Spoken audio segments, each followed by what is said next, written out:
Confermata in Cassazione in via definitiva la condanna all'ergastolo per Stefano Perale, l'insegnante di inglese cinquantenne accusato del duplice omicidio di Anastasia Shakurova, 31enne russa, e del suo fidanzato trentenne di origine campana Biagio Buonomo.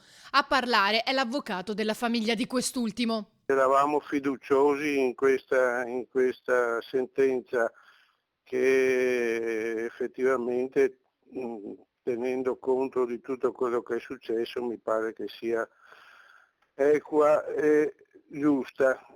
Quindi non dico che ci sia soddisfazione, perché quando c'è un ergastolo ovviamente non c'è da gioire, ma insomma almeno è stata fatta, a mio giudizio e al giudizio della famiglia, giustizia definitiva, insomma. La coppia fu uccisa nella notte tra il 17 e il 18 giugno 2017 da Perale, che li aveva invitati a cena nella sua casa di Mestre.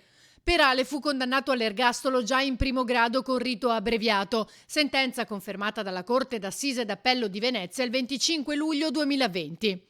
La Cassazione ha preso la decisione al termine di una lunga camera di consiglio, iniziata ieri e conclusasi in tarda serata, eliminando una circostanza aggravante che però non incide sulla sentenza.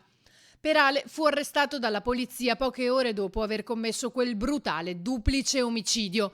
Nel corso delle indagini si scoprì che l'insegnante di inglese aveva invitato a cena le due vittime con un subdolo pretesto e una volta a casa le aveva narcotizzate con un sonnifero nei loro bicchieri, per poi abusare sessualmente di Anastasia, che era in stato di semi-incoscienza, e soffocarla.